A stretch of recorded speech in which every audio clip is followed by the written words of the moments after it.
ओम शांति। बहुरूपी बाबा भिन्न भिन्न रूप धारण करके हम आत्माओं को परिवर्तन करने की विभिन्न युक्तियाँ बताते हैं। कभी खिवैया बन जाते हैं, कभी धोबी बन जाते हैं, तो कभी बागवान बन जाते हैं।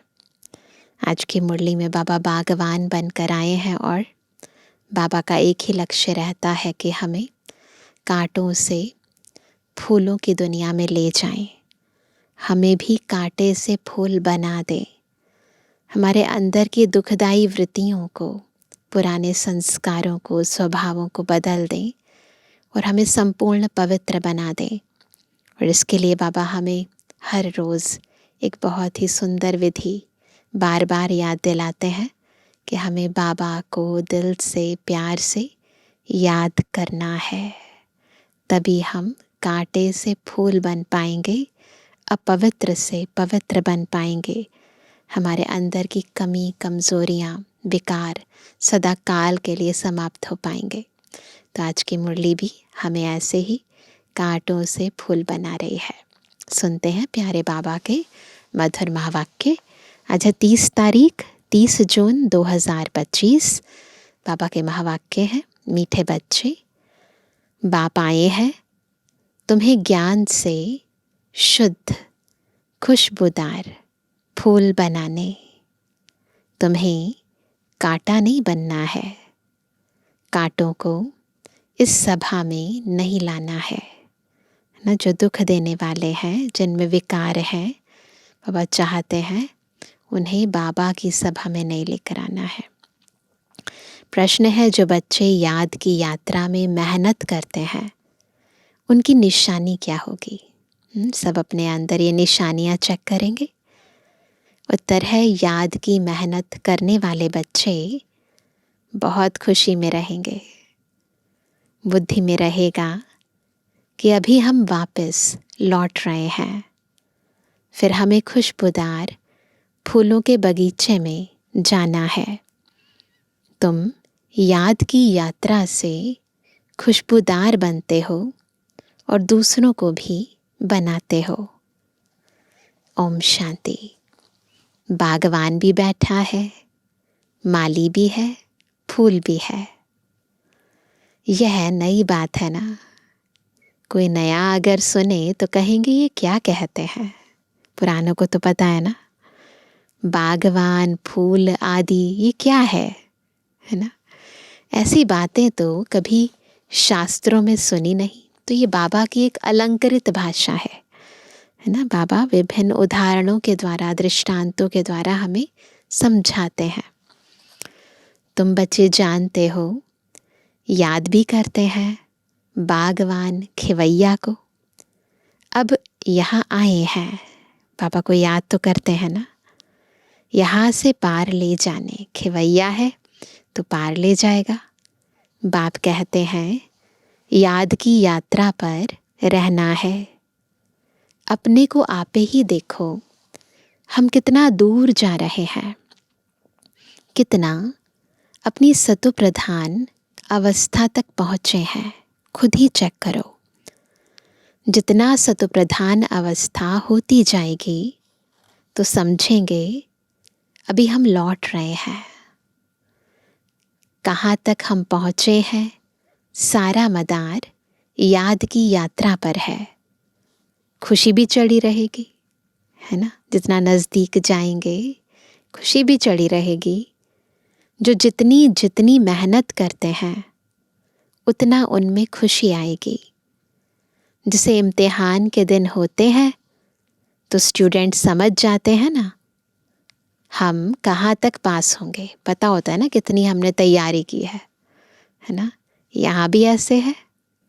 हर एक बच्चा अपने को जानते हैं कि कहाँ तक हम खुशबूदार फूल बने हैं। कितना खुशबूदार फिर औरों को बनाते हैं, कितनी सेवा करते हैं ना। यह गाया ही जाता है कांटों का जंगल, वह है फूलों का बगीचा। कलयुग सतयुग। मुसलमान लोग भी कहते हैं गार्डन ऑफ अल्लाह। समझते हैं वहाँ एक बगीचा है, वहाँ जो जाता है उनको खुदा फूल देते हैं। मन में जो कामना होती है वह पूरी करते हैं। बाकी ऐसे तो नहीं कोई फूल उठा कर देते हैं। जैसा जिसकी बुद्धि में है वह साक्षात्कार हो जाता है। यहाँ साक्षात्कार पर कुछ भी है नहीं। भक्ति मार्ग में तो साक्षात्कार के लिए गला भी काट देते हैं। मीरा को साक्षात्कार हुआ, उनका कितना मान है। वह है भक्ति मार्ग। भक्ति को आधा कल्प चलना ही है। ज्ञान है ही नहीं। वेदों आदि का बहुत मान है। कहते हैं वेद तो हमारे प्राण है। अभी तुम जानते हो यह वेद शास्त्र आदि सब हैं भक्ति मार्ग के लिए। भक्ति का कितना बड़ा विस्तार है, बड़ा झाड़ है। ज्ञान है बीज। अभी ज्ञान से तुम कितने शुद्ध होते हो, खुशबूदार बनते हो। जितना ज्ञान धारण होता है आत्मा में, उतना आत्मा में दिव्य गुणों की खुशबू आने लगती है, पवित्र होने लगती है आत्मा। यह तुम्हारा बगीचा है। यहाँ कांटा किसी को भी नहीं कहेंगे, क्योंकि यहाँ विकार में कोई जाते नहीं। क्योंकि ब्राह्मण जीवन की पहली मर्यादा क्या है? पवित्रता। तो बाबा कहते हैं तो कहेंगे इस बगीचे में एक भी कांटा नहीं। कांटा है कलयुग में। अभी है पुरुषोत्तम संगम युग।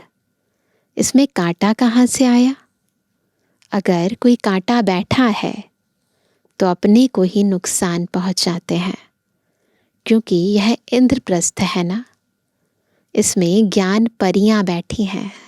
कौन बैठे हैं वे सामने? ज्ञान परियां। ज्ञान डांस करने वाली परियां है। ये डांस कहाँ चलता है? बुद्धि में चलता है। ईश्वरीय ज्ञान मनन करते हैं, मंथन करते हैं, है ना। तो ज्ञान डांस चलता है। मुख्य मुख्य के नाम पुखराज परी, नीलम परी आदि आदि पड़े हैं। वही फिर 9 रत्न गाए जाते हैं। परंतु यह कौन थे, यह किसको भी पता नहीं। बाप सिर्फ कहते हैं मुझे याद करो। ज़्यादा डिटेल में जाने से कोई प्राप्ति नहीं है, परंतु हमें क्या करना है? एट प्रेजेंट बाबा को याद करना है। तुम बच्चों की बुद्धि में अब समझ है। 84 का चक्र भी अभी बुद्धि में है। शास्त्रों में तो 84 लाख कह दिया है। मीठे मीठे सिकिलदे बच्चों को बाप ने समझाया है, तुमने 84 जन्म लिए। अब तमु प्रधान से सतु प्रधान बनना है। कितना सहज है। भगवानुवाच बच्चों प्रति मामेकम याद करो।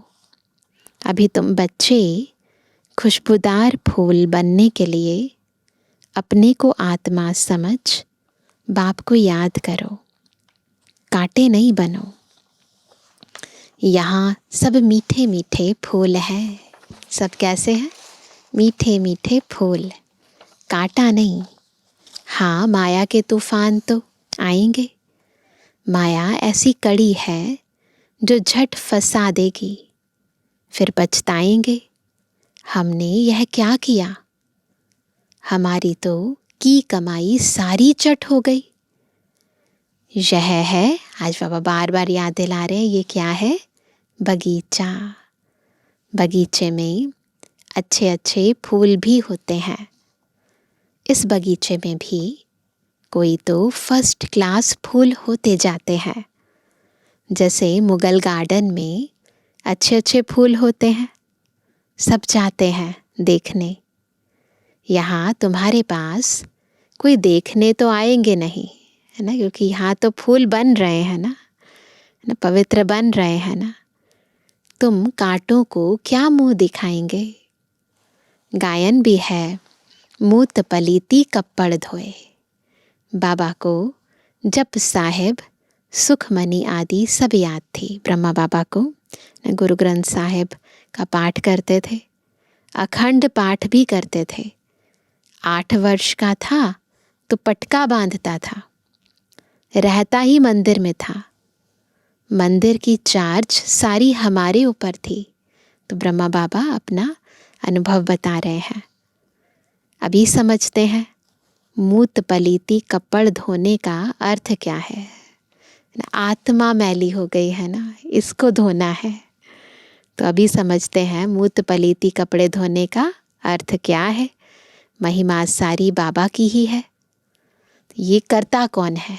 पतित से पावन तो शिव बाबा ही करते हैं ना।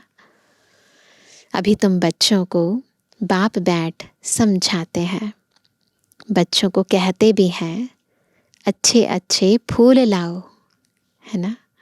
जो अच्छे अच्छे फूल लाएंगे वह अच्छा फूल माना जाएगा। सभी कहते हैं हम श्री लक्ष्मी नारायण बनेंगे, तो गोया गुलाब के फूल हो गए। सब क्या बनेंगे? गुलाब का फूल बनेंगे। बाप कहते हैं अच्छा तुम बच्चों के मुख में गुलाब, अब पुरुषार्थ कर सदा गुलाब बनो, है ना। ढेर के ढेर बच्चे हैं, प्रजा तो बहुत बन रही है। वहाँ है ही राजा रानी और प्रजा। सतयुग में वजीर होता ही नहीं, क्योंकि राजा में ही पावर रहती है। वजीर आदि से राय लेने की दरकार नहीं रहती, नहीं तो राय देने वाला बड़ा हो जाए। वहाँ भगवान भगवती को राय की दरकार नहीं। वजीर आदि तब होते हैं जब पतित होते हैं। उनकी बुद्धि तो बहुत पवित्र है ना, शुद्ध है, तो उन्हें किसी से राय लेने की ज़रूरत नहीं है। बाबा कहते भारत की ही बात है, और कोई खंड नहीं जहाँ राजाएं राजाओं को माथा टेकते हों, है ना। द्वापर युगी राजाएं सतयुगी त्रेता युगी राजाओं के आगे माथा टेकते हैं ना। यहाँ ही दिखाया जाता है ज्ञान मार्ग में पूज्य, अज्ञान मार्ग में पुजारी। वह डबल ताज, वह सिंगल ताज। भारत जैसा पवित्र खंड कोई है नहीं। पैराडाइज बहिश्त था, तुम उसके लिए ही पढ़ते हो। किस लिए पढ़ते हैं? पैराडाइज बहिश्त में जाने के लिए। अभी तुमको फूल बनना है। बागवान आया है, माली भी है। माली नंबरवार होते हैं। बच्चे भी समझते हैं यह बगीचा है, इसमें कांटा नहीं, है ना, इसमें कांटे नहीं, कांटे दुख देते हैं। बाप तो किसको दुख नहीं देते। ये बाबा का जो बगीचा है, यहाँ कोई किसी को दुख देने का संकल्प नहीं करता है। वह है ही दुख हरता, सुख करता। कितना मीठा बाबा है। तुम बच्चों को बाप पर लव है बाबा से लव। सभी को बाप भी बच्चों को लव करते हैं ना। यह पढ़ाई है। बाप कहते हैं मैं तुमको प्रैक्टिकल में पढ़ाता हूँ। यह भी पढ़ते हैं, पढ़कर फिर पढ़ाओ तो और भी कांटे से फूल बने। भारत महादानी गाया हुआ है, क्योंकि अभी तुम बच्चे महादानी बनते हो।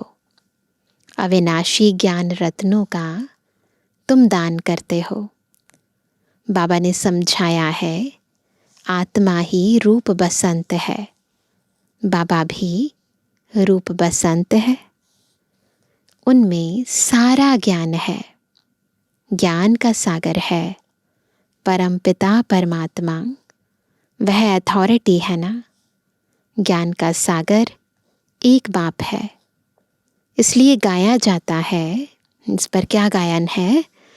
सारा समुद्र स्याही बनाओ तो भी खुटने वाला नहीं है, है ना। कहते हैं ना, सारा सागर शाही बनाओ और सारी धरती कागज़ बनाओ, सारे जंगल की लकड़ी को कलम बनाओ और स्वयं सरस्वती बैठ उनकी महिमा लिखे तो भी कम है।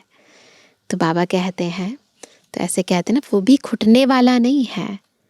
और फिर एक सेकंड में जीवन मुक्ति का भी गायन है। एक तरफ ज्ञान का सागर, फिर एक सेकंड में जीवन मुक्ति, है ना। तुम्हारे पास कोई शास्त्र आदि नहीं है, वहाँ कोई पंडित आदि के पास जाएंगे तो समझते हैं यह पंडित बहुत पढ़ा हुआ अथॉरिटी है, इसने सब वेद शास्त्र कंठ किए हैं। फिर संस्कार ले जाते हैं तो छोटेपन से फिर वह अध्ययन कर लेते हैं, संस्कार अगले जन्म तक भी जाते हैं।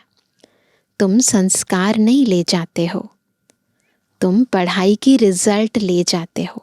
हमारी स्थिति ऐसी हो जाती है, संस्कार नहीं ले जाते, ये पढ़ने के संस्कार, पढ़ाने के संस्कार, तो वो जो अंदर संस्कार बन जाते हैं, आत्मा पवित्र बन जाती है, आत्मा अपनी आत्मिक स्वरूप में स्थित हो जाती है, लाइट हो जाती है, तो हम अपनी उस अवस्था को साथ ले जाते हैं। तो पढ़ाई की रिजल्ट ले जाते हो, तुम्हारी पढ़ाई पूरी हुई, फिर रिजल्ट निकलेगी और वह पद पा लेंगे, उस अनुसार फिर पद मिलेगा। ज्ञान थोड़ी ले जाएंगे जो किसको सुनाएंगे। यहाँ तो तुम्हारी कमाई है जिसकी प्रारब्ध नई दुनिया में मिलनी है। तुम बच्चों को बाप ने समझाया है, माया भी कोई कम शक्तिवान नहीं है। माया को शक्ति है दुर्गति में ले जाने की। उसकी शक्ति क्या है कि वो हमें बार बार दुर्गति में ले जाए, यही उसकी पावर है। और बाबा शक्ति दिखाते हैं तो बाबा को याद करते हैं हम सदगति की ओर जाते हैं। तो ये टग ऑफ वॉर चलती है, वो दुर्गति की तरफ खींचती है, बाबा सदगति की ओर खींचते हैं। परंतु उनकी महिमा थोड़ी करेंगे, जो गलत डायरेक्शन में ले जाएं उनकी महिमा थोड़ी ना करेंगे। वह तो दुख देने में शक्तिमान है ना, बाप सुख देने में शक्तिमान है, इसलिए उनका गायन है। यह भी ड्रामा बना हुआ है। तुम सुख उठाते हो तो दुख भी उठाते हो। हार और जीत किसकी है, इनका भी मालूम होना चाहिए ना। बाप भी भारत में आते हैं, जयंती भी भारत में मनाई जाती है। यह किसको भी पता नहीं कि शिव बाबा कब आया, क्या आकर किया था। नाम निशान ही गुम कर दिया है। श्री कृष्ण बच्चे का नाम दे दिया है। वास्तव में बिलविड बाप की महिमा अलग, श्री कृष्ण की महिमा अलग है। वह निराकार, वह साकार है। श्री कृष्ण की महिमा है सर्वगुण संपन्न, 16 कला संपूर्ण, संपूर्ण निर्विकारी, मर्यादा पुरुषोत्तम, अहिंसा परमो धर्म। शिव बाबा की यह महिमा नहीं करेंगे, यह देवी देवताओं की महिमा। जिनमें गुण है तो अवगुण भी होंगे, है ना। बाबा कहते जिसमें भी गुण होते हैं ना, फिर अवगुण भी होते हैं। इसलिए बाप की महिमा ही अलग है। तो अगर सर्वगुण संपन्न है तो फिर धीरे धीरे अवगुण भी आ जाते हैं। लेकिन बाबा क्या है, गुणों का स्रोत है, सागर है। तो बाबा कहते हैं जिसमें गुण है तो अवगुण भी होंगे, इसलिए बाप की महिमा ही अलग है। बाप को अकाल मूरत कहते हैं ना, हम भी अकाल मूरत हैं। आत्मा को काल खा नहीं सकता ना, अकाल मूरत, जिसको काल कभी ना खा सके। तो बाबा कहते हैं आत्मा को काल खा नहीं सकता है, आत्मा अकाल मूरत का यह तख्त है। हमारा बाबा भी अकाल मूरत है। काल शरीर को ही खाते हैं। समय के साथ ये शरीर ही नए से पुराना और फिर खत्म हो जाता है। प्रकृति का ये रोल है। लेकिन आत्मा, आत्मा इस दुनिया की नहीं है। आत्मा पंच तत्वों की बनी हुई नहीं है। तो आत्मा तो सदा अचर है, अमर है, अविनाशी है। यहाँ अकाल मूरत को बुलाते हैं, सतयुग में नहीं बुलाएंगे, क्योंकि वहाँ तो सुख ही सुख है। इसलिए गाते भी हैं, दुख में सिमरण सब करे, सुख में करे ना कोई। अभी रावण राज्य में कितना दुख है। बाप तो स्वर्ग का मालिक बनाते हैं, फिर वहाँ आधा कल्प कोई पुकारते ही नहीं। जैसे लौकिक बाप बच्चों को श्रृंगार कर वर्षा दे, खुद वानप्रस्थ अवस्था लेते हैं। सब कुछ बच्चों को देकर कहेंगे अभी हम सत्संग में जाते हैं। आजकल तो बहुत कम ऐसे होते हैं, परंतु पहले तो ऐसे ही होता था कि 60 साल हो गए, बुजुर्ग हो गए तो सब कुछ बच्चों को देकर खुद ना वानप्रस्थ में चले जाते हैं, तो सत्संग में जाते हैं या फिर तीर्थ यात्राओं पर निकल जाते थे। पापा कहते कुछ खाने के लिए भेजते रहना, ऐसे करते हैं। यह बाबा तो ऐसे नहीं कहेंगे ना, शिव बाबा तो ऐसे नहीं कहेंगे। यह तो कहते हैं, मीठे मीठे बच्चों, हम तुमको विश्व की बादशाही देकर वानप्रस्थ में चले जाएंगे, वाणी से परे चले जाएंगे। हम थोड़ी कहेंगे खाने के लिए भेजना। शिव बाबा को कुछ नहीं चाहिए हमसे, कुछ भी नहीं। लौकिक बच्चों का तो फर्ज है बाप की संभाल करना, नहीं तो खाएंगे कैसे, है ना। बुजुर्ग हो गए तो वो तो कमाई नहीं करेंगे, तो बच्चों का फर्ज है ना उनकी पालना करना, उनकी हर ज़रूरत को पूरा करना। यह बाप तो कहते हैं, मैं निष्काम सेवाधारी हूँ, मनुष्य कोई निष्काम हो ना सके। बाबा तो कोई कामना नहीं रखते। भूख मर जाएं, हम थोड़ी भूख मरेंगे, हम तो अभोक्ता हैं। तुम बच्चों को विश्व की बादशाही देकर हम जाए विश्राम करते हैं, फिर हमारा पाठ बंद हो जाता, फिर भक्ति मार्ग में शुरू होता है। यह अनादि ड्रामा बना हुआ है, जो राज बाप बैठ समझाते हैं। वास्तव में तुम्हारा पाठ सबसे जास्ती है। तो इजाफा भी तुमको मिलना चाहिए। सबसे ज़्यादा पाठ तो हम बच्चों का है ना। सतयुग आदि से लेकर कलयुग अंत तक पूरा ऑलराउंड पाठ है, तो इजाफा भी मिलना चाहिए। मैं आराम करता हूँ तो तुम फिर ब्रह्मांड के मालिक, विश्व के मालिक बनते हो। तुम्हारा नाम बड़ा होता है, यह ड्रामा का राज भी तुम जानते हो, है ना। तुम हो ज्ञान के फूल। याद रखेंगे आज का टाइटल, हम सभी कौन है? ज्ञान के फूल। दुनिया में एक भी नहीं, रात दिन का फर्क है। वह रात में है, तुम दिन में जाते हो।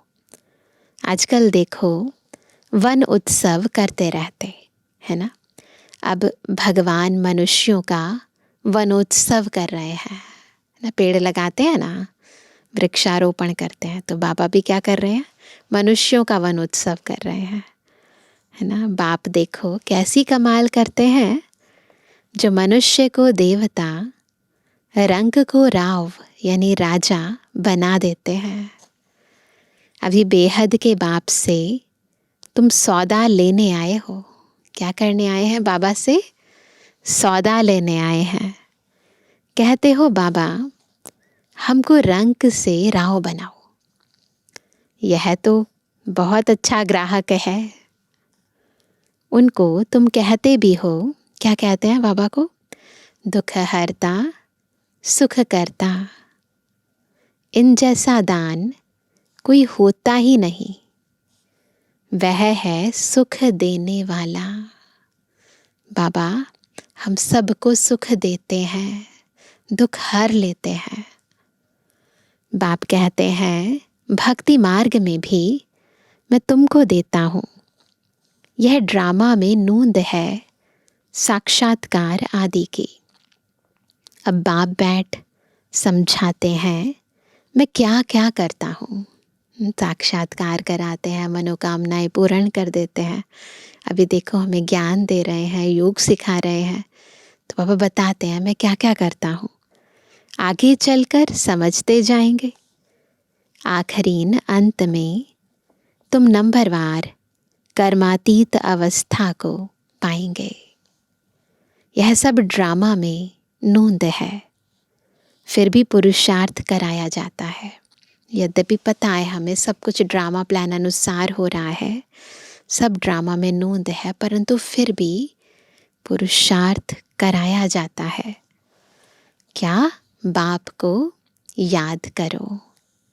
बरोबर यह महाभारत लड़ाई भी है, सब खत्म हो जाएंगे, बाकी भारतवासी ही रहेंगे। फिर तुम विश्व पर राज्य करते हो। अभी बाप तुमको पढ़ाने आए हैं। वही ज्ञान सागर है, यह भी खेल है। इसमें मूंझने की बात ही नहीं। माया तूफान में लाएगी। बाप समझाते हैं इनसे डरो नहीं। माया बहुरूप दिखाती है। बाबा कहते हैं डरो नहीं, घबराओ नहीं। बहुत गंदे गंदे संकल्प आएंगे, वह भी तब जब बाबा की गोद लेंगे। जब तक गोद ही नहीं ली है तो माया इतना नहीं लड़ेगी, है ना। तो ये ध्यान रखना, ये होगा, परंतु घबराना नहीं है, परेशान नहीं होना है। गोद लेने के बाद ही तूफान लगते हैं। इसलिए बाप कहते हैं गोद भी संभाल कर लेनी चाहिए। बाबा का बनना है ना, तो उसके लिए संभाल बहुत ज़रूरी है। कमज़ोर है तो फिर प्रजा में आ जाएंगे ना, इसीलिए कमज़ोर नहीं बनना है, राजा बनना है ना। तो बाबा कहते हैं राजाई पद पाना तो अच्छा है, नहीं तो दास दासियां बनना पड़ेगा। यह सूर्यवंशी चंद्रवंशी राजधानी स्थापन हो रही है।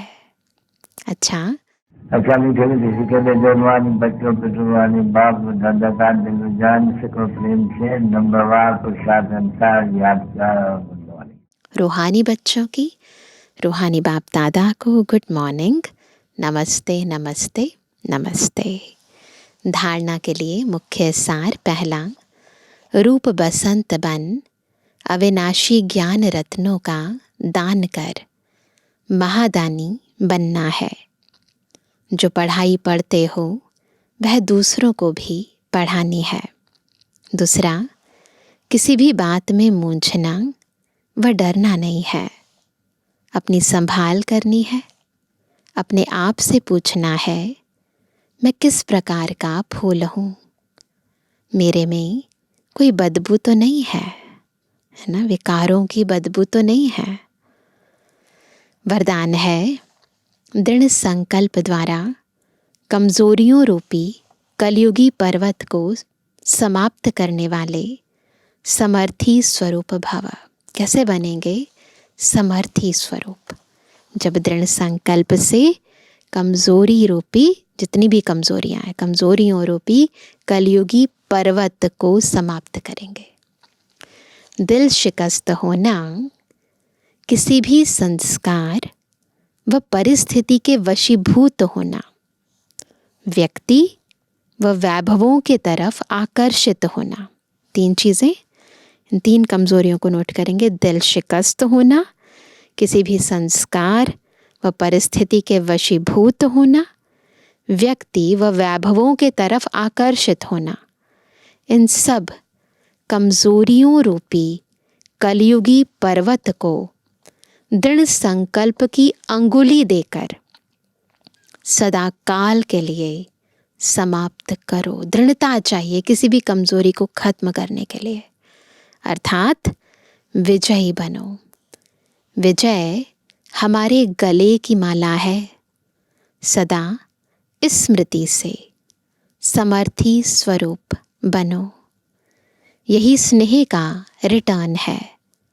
जैसे साकार बाप ने स्थिति का स्तंभ बनाकर, जैसे साकार बाप ने स्थिति का स्तंभ बनकर दिखाया, ऐसे फॉलो फादर कर सर्व गुणों के स्तंभ बनो।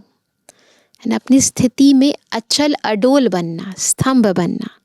तो जैसे साकार बाबा ने स्थिति का स्तंभ बनकर दिखाया है ना, ऐसे हमें क्या करना है, फॉलो फादर कर सर्व गुणों में स्तंभ बनो।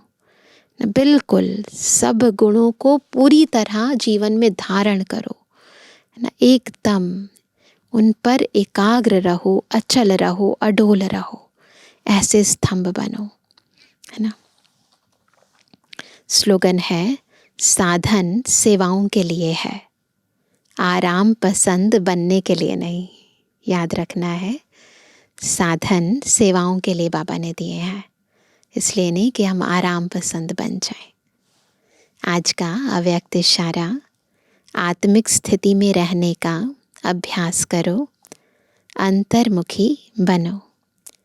जैसे एटम बॉम्ब एक स्थान पर छोड़ने से चारों ओर उसके अंश फैल जाते हैं, वह एटम बम है और यह आत्मिक बम है। इसका प्रभाव अनेक आत्माओं को आकर्षित करेगा और सहज ही प्रजा की वृद्धि हो जाएगी। इसलिए संगठित रूप में आत्मिक स्वरूप के अभ्यास को बढ़ाओ, स्मृति स्वरूप बनो, तो वायुमंडल पावरफुल हो जाएगा। तो क्या करना है, आत्मिक स्थिति का अभ्यास बढ़ाना है। अच्छा, ओम शांति।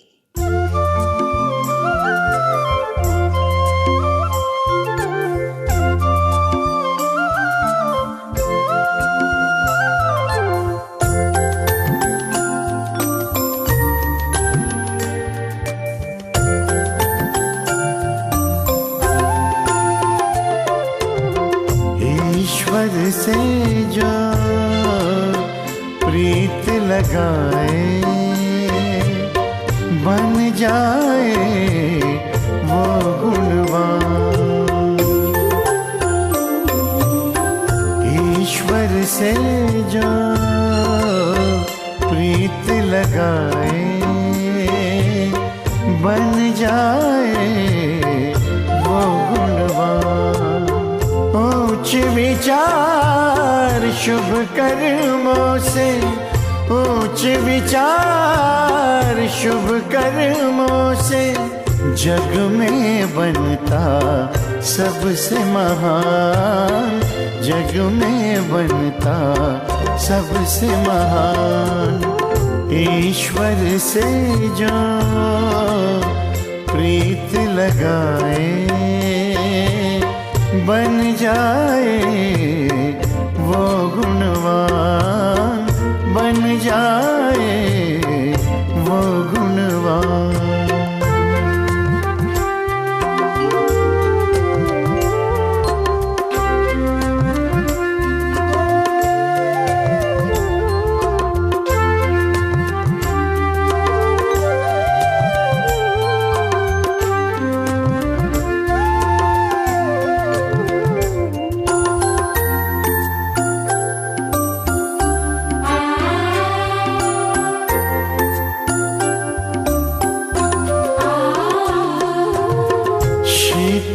दृष्टि नम्र जीवन से, सबको वो सुख देता रे। शीतल दृष्टि नम्र जीवन से, सबको वो सुख देता रे। जैसे बरसे झरझर बादल, दिल से दुआएं लुटाता है। निर्मल चिंतन निस्वार्थ भाव से,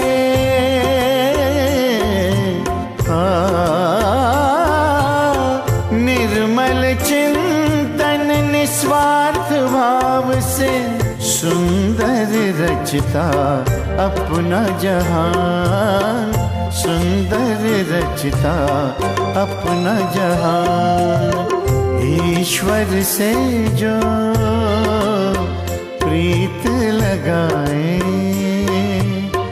बन जाए वो गुणवान, बन जाए वो गुणवान।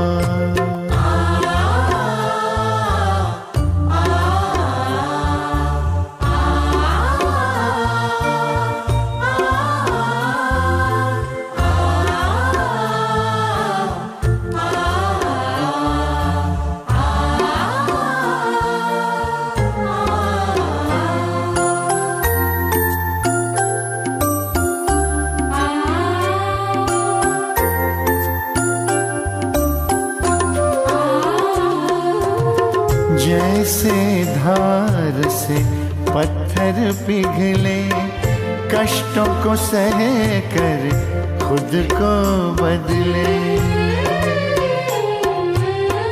जैसे धार से पत्थर पिघले, कष्टों को सह कर खुद को बदले।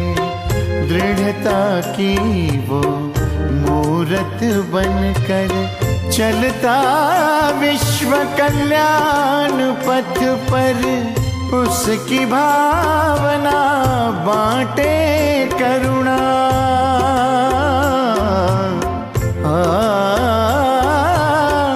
उसकी भावना बांटे करुणा।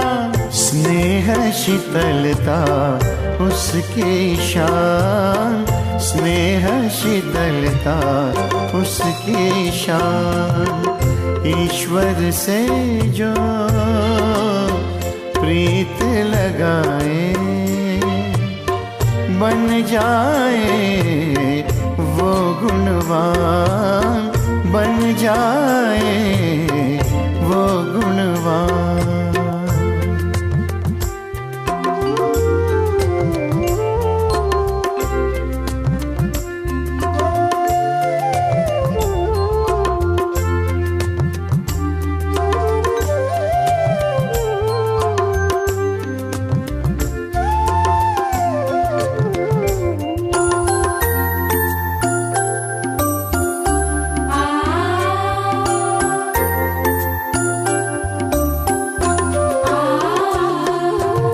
फरिश्तों जैसी चाल है उसकी, व्यवहार से वो दिव्य दर्पण। फरिश्तों जैसी चाल है उसकी, व्यवहार से वो दिव्य दर्पण। स्नेह की खुशबू सबको देता, पुष्प जैसा उसका मन। उसकी महिमा ये जग गाता।